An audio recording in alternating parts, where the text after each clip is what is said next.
Hello students, I am Sapan Singh, your physics teacher, and today we will study about class 9 physics chapter 4 work and energy. And today's our topic is energy. What is energy? We know that if a person can do a lot of work, we say that he has lot of energy or he is very energetic. हम जानते हैं कि कोई आदमी बहुत ज्यादा जब work करता है तो हम कहते हैं, नॉर्मली हम ये कहते हैं कि उसके अंदर बहुत ज्यादा क्या है, एनर्जी है, या हम ये कहते हैं कि वो बहुत ही ज्यादा एनर्जेटिक है. In physics also anything which is able to do work is set to possesses energy. Physics में भी जो है, हम अगर कोई वर्क होता है तो हम कहते हैं कि अगर कोई वर्क हो रहा है तो उसके से एनर्जी भी क्या होती है, रिलीज हो रही है. एनर्जी के थ्रू ही क्या हो रहा है, वर्क हो रहा है. Thus, we can say that energy is the ability to do work. मतलब कार्य करने की क्षमता को क्या कहते हैं, एनर्जी कहते हैं. ठीक है, energy is the ability to do work. Work करने की जो एबिलिटी होती है हमारे अंदर, उसी एबिलिटी को हम क्या कहते हैं, एनर्जी कह सकते हैं. Let us take one example to understand it more clearly. To cut a log of wood into small pieces, we have to raise an axe vertically above the log of wood, and some work has to be done in raising the axe. If the axe is not allowed to fall on the wood, it can be work in cutting the wood. लकड़ी काटने के लिए हम कुल्हाड़ी को क्या करते हैं, सबसे पहले इस तरीके से ऊपर उठाते हैं. तो जब हम ऊपर उठाते हैं तो हम उसके अंदर एक एनर्जी क्या करते हैं, स्टोर करते हैं, और थोड़ी देर के लिए उसको रोकते हैं, और उसके बाद उसको अलाउ करते हैं नीचे गिराने के लिए. तो उस कंडीशन में जो है उसके अंदर एनर्जी स्टोर होती है. उस एनर्जी का यूज हम करते हैं जब उस लकड़ी पे गिराते हैं तो वो लकड़ी क्या हो जाती है, कट जाती है. इस तरीके से जब हम उसको ऊपर उठाते हैं तो क्या करते हैं, उसके अंदर एनर्जी क्या स्टोर करते हैं, और उसके बाद जब उसको गिराते हैं तो वो क्या हो जाता है, कट जाता है. Now when the axe is resting on the log of wood, it can no longer do any work. To give the ability to do work, work has to be done in raising it above the log of wood once again. We said that raised axe has the energy or ability to doing work. अगर हम उस लकड़ी को simply ऐसे समझे कि उस लकड़ी को पर इस तरीके से कुल्हाड़ी रखे हैं तो इसके अंदर उतनी एनर्जी नहीं है कि इस पे अगर हम मारे तो क्या हो जाए, कट जाए. तो इस कुल्हाड़ी के अंदर, एक्स के अंदर अगर हमें एनर्जी लानी है तो हम उसको ऊपर इस तरीके से उठाते हैं, और जब ऊपर इस तरीके से उठाते हैं तो उसके अंदर एक एनर्जी क्या हो जाती है, आ जाती है. जब हम ऊपर उठाते हैं तो हमारे अंदर से एनर्जी उसके अंदर जाती है और ऊपर जाकर रोकते हैं. जब उसको नीचे फिर गिराते हैं तो वो एनर्जी जो है लकड़ी के ऊपर लगती है, लकड़ी क्या हो जाती है, कट जाती है. तो इस कंडीशन से हम कहेंगे कि the amount of energy processes by the body is equal to the amount of work it can do when its energy is released. मतलब यहां पे क्या हो जाएगा, amount of energy is equal to the amount of work done. अगर हमारी body, हम जानते हैं कोई भी वर्क करते हैं तो हमारी बॉडी से एनर्जी रिलीज होती है, और वह energy, amount of energy processes by your body is equal to the amount of work it can do when energy is released. जब एनर्जी रिलीज होती है तो जितना वर्क डन होता है वह वर्क डन इक्वल होता है हमारी बॉडी से जितनी एनर्जी रिलीज होती है. और हम जानते हैं जितनी एनर्जी हमारी बॉडी से रिलीज होगी उतना ही हमारे द्वारा वर्क डन होगा. ठीक है, वर्क डन कितना होगा, तो जितनी हमारी बॉडी के अंदर से एनर्जी रिलीज होगी. वर्क और एनर्जी दोनों आपस में क्या होते हैं, इक्वल होते हैं. किसी वर्क करने के लिए एनर्जी की जरूरत होती है, और कोई वर्क उतना ही वर्क डन होगा जितना उसके अंदर से एनर्जी रिलीज हो रही है, या एनर्जी का यूज हम जितना करेंगे उतना ही हमारे द्वारा वर्क डन किया जाएगा.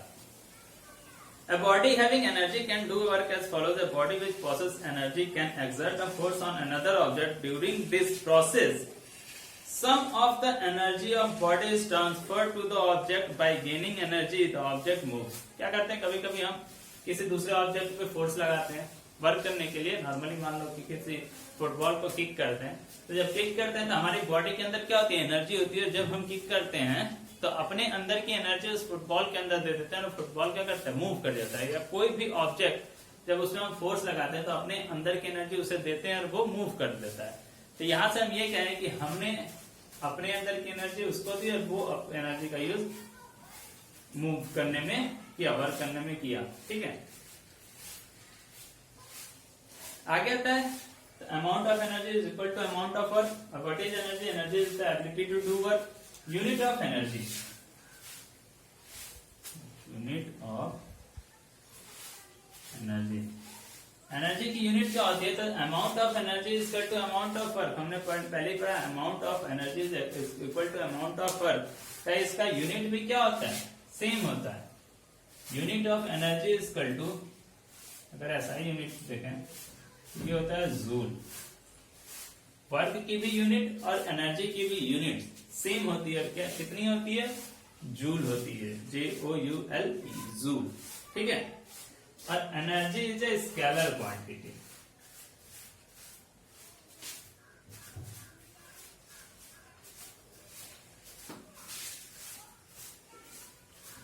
Energy is a scalar quantity because it has only magnitude but it has no direction। Energy में क्या होता है, केवल मैग्नीट्यूड होता है, इसकी कोई डायरेक्शन फिक्स नहीं होती है, इसलिए ये स्केलर क्वांटिटी के अंतर्गत आता है। और इसका जो SI यूनिट होता है वो कितना होता है, जूल होता है। इसका एक बड़ा यूनिट देखे तो वो किलो जूल भी हो जाता है। तो 1 kilo joule is equal to 1000। ठीक है, 1 kilo joule is equal to 1000 joule. और इस यूनिट ऑफ एनर्जी के बारे में आगे और डिटेल में पढ़ेंगे, क्योंकि बहुत सारे यूनिट्स होते हैं एनर्जी के। तभी हमें इतना ही पढ़ना है। इसके बाद आता है डिफरेंट काइंड्स ऑफ एनर्जी और different forms of energy. Energy के अलग अलग फॉर्म्स क्या होते हैं। आगे different forms of energy, energy के कौन कौन से रूप होते हैं। Energy exerts in many forms.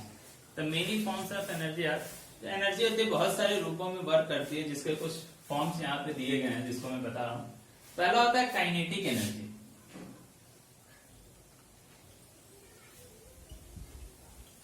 Kinetic energy मतलब कि जैसा कि नाम से ये जो मूवमेंट में हो, मोशन में हो, तो उस मोशन के थ्रू जो एनर्जी रिलीज होती है उसको हम क्या कहते हैं, काइनेटिक एनर्जी कहते हैं। ठीक है, जिसके बारे में डिटेल में भी पढ़ेंगे। दूसरा होता है पोटेंशियल एनर्जी।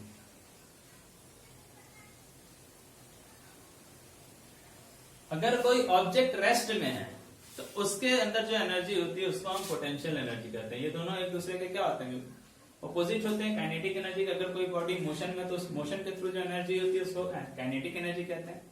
अगर कोई बॉडी रेस्ट में है तो उस रेस्ट के थ्रू मतलब उसके अंदर जो एनर्जी होती है उसको हम पोटेंशियल एनर्जी कहते हैं। इन दोनों के बारे में इस चैप्टर में आप लोग को ब्रीफ में पढ़ना है। तीसरा होता है chemical energy.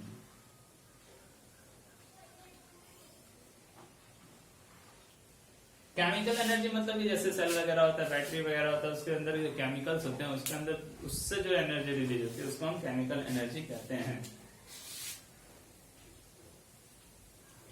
Heat energy, heat energy क्या होता है, तो इससे आप लोग सारे लोग फेमिलियर हैं। हीट के कारण जो हमें एनर्जी मिलती है उसको हम हीट एनर्जी कहते हैं, जिससे हम खाना वगैरह पकाते हैं। पांचवा आता है लाइट एनर्जी।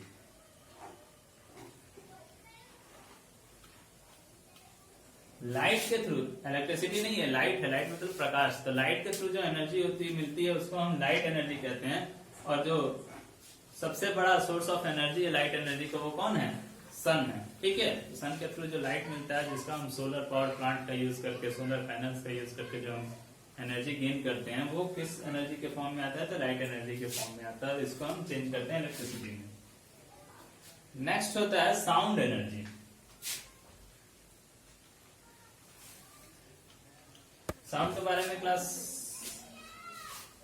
अगले चैप्टर में आप लोग डिटेल में पढ़ेंगे कि साउंड क्या होता है। Sound is a form of energy which enables us to hear anything. तो साउंड क्या है, एक एनर्जी का फॉर्म है जिसका यूज हम अपने लिए करते हैं, जिसका एक पूरा चैप्टर अगले चैप्टर है आप लोगों का। दूसरा है इलेक्ट्रिकल एनर्जी।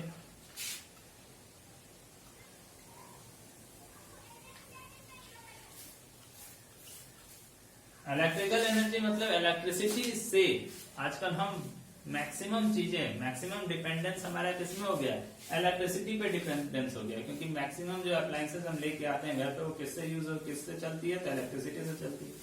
तो ये इलेक्ट्रिकल एनर्जी होता है जो इलेक्ट्रिसिटी से हम लोग का एनर्जी प्राप्त होती है, और इसका यूज हम आज बहुत मात्रा में करते हैं। ठीक है, 8th दिया है इसमें न्यूक्लियर एनर्जी।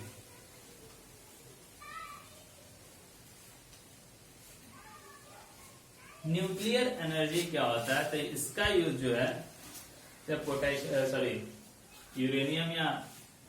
यूरेनियम का विस्फोट कराया जाता है न्यूक्लियर रिएक्टर्स में, और उसके थ्रू जब हम क्या करते हैं, इलेक्ट्रिसिटी प्रोड्यूस करते हैं, तो वो न्यूक्लियर एनर्जी में आता है। ठीक है, जब न्यूक्लियर विस्फोट करा के हम क्या करते हैं, उससे इलेक्ट्रिसिटी गेन करते हैं, या जो परमाणु बम होता है, एटम बम होता है, वो उससे जो एनर्जी लॉट ऑफ अमाउंट में एनर्जी निकलती है उसको हम क्या कहते हैं, न्यूक्लियर एनर्जी कहते हैं। ये बहुत ही खतरनाक होता है। ठीक है, तो ये कुछ फॉर्म्स है एनर्जी के, जिसमें हमें काइनेटिक एनर्जी और पोटेंशियल एनर्जी के बारे में बेसिकली इस चैप्टर में क्या करना है, पढ़ना है डिटेल में।